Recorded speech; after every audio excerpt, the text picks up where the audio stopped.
So I was born in Jerusalem, Israel, to a conservative family. I graduated, as most kids, at the age of 18, then went to the army. In the army, in Israel, you have to go. You want to go, you don't want to go, you just go. So 3 years I finished as a sergeant, I was a tank commander, and I felt that martial art would be the way that would make me a better man. I'll be more in control, more disciplined. I knew that I was a mess. So I wanted to go to China, but in those days I couldn't go, so I saved some money, and at the age of 23, I left Israel and went to Japan to learn the art of the ninja. Everybody thought I was nuts. I ended up staying in Japan for 21 years. I didn't expect that. I thought I'm just going to learn the art of the ninja and then go back to Israel and teach it.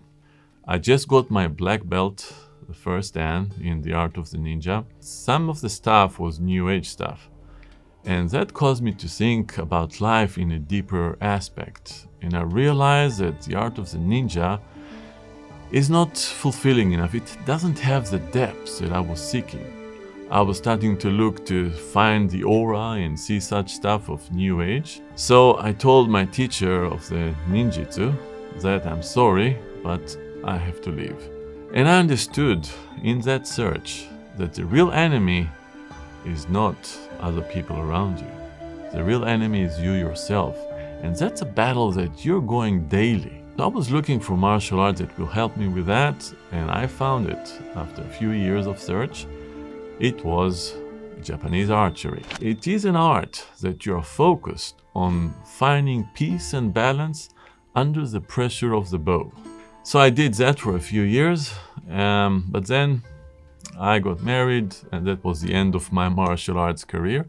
The Japanese company that I was working for offered me a job in Belgium to be a president of a diamond company there, to open a branch for them. That was the beginning of the end of my stay in Japan. And it turns out my marriage didn't work out, job didn't work out. And so at the age of 45, I came back to Israel broken.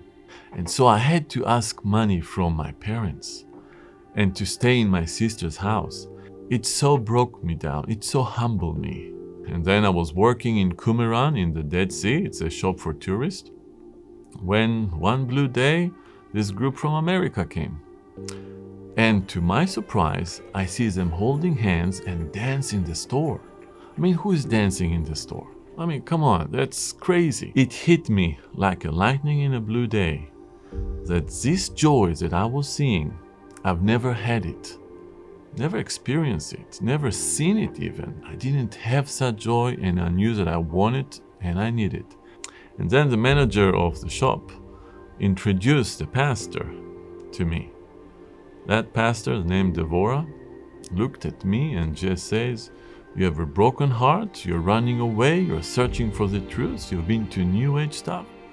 No, whoa, wait a second, what's going on? How can she know all these things? Are you a fortune teller? So she got angry at me and she says, "It's your God, the God of Abraham, Isaac, and Jacob, that told me about you." Wait a second, what's going on here? She's the Christian, I'm the Jew here. How come she's using the name of my God? How come you know my God and I don't? An interesting answer was, it's because you never looked for him. I was always searching about what I want to do. I was the center. I was my own master. I was so self-focused, it was disgusting. She gave me her Bible. The Bible that has the New Testament and the Old Testament, the Tanakh, and it's in Hebrew and English. And she told me that I need to read it, and also the New Testament, and if I won't read the New Testament, then God will know. After high school, most of us people don't open the Bible. And the religious Jews, they're focused on the Mishnah, the Gemara, the Talmud, the Kabbalah. Nobody's just focused on the Bible. She also asked me if she could pray for me.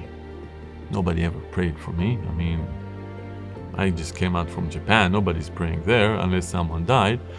So I said, yeah, sure. So she lay a hand on me, my heart here, and prayed. And I don't know what happened. It was like a jolt in me. what happened? What happened? So she told me, what you just had now, it was the Lord changed your heart of stone to a heart of flesh. And so when I read in the New Testament the scripture, I am the way, the truth, and the life, poof, it's all in one scripture, exactly what I'm seeking. I realized that all my life I had been searching for the way. I was actually searching for Yeshua. And then when in Romans 1, the scripture says, the gospel is first of all for the Jews? How is that possible?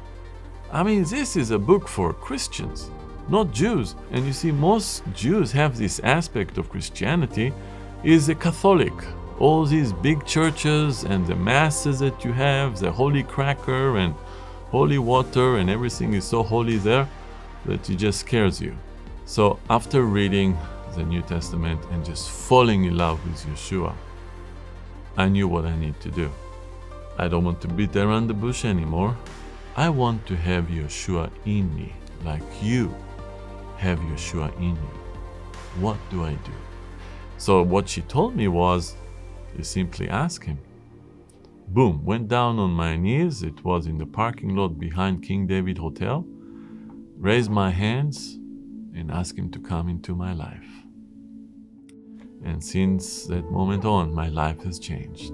And that's one of the things that I want to tell Christians. You don't need to come with scriptures. You don't need to be so knowledgeable about the Bible or to start arguing with Jews about scriptures to show them that Yeshua was also in the Old Testament. No need to do that. And that scripture come alive, Romans 11, that you guys are provokes the Jews to jealousy. I was jealous of her, of that group of Christians that they have such joy. You're ambassadors of Christ. Just bring your love and your joy, and the Jews will come to you. I know that's what happened to me.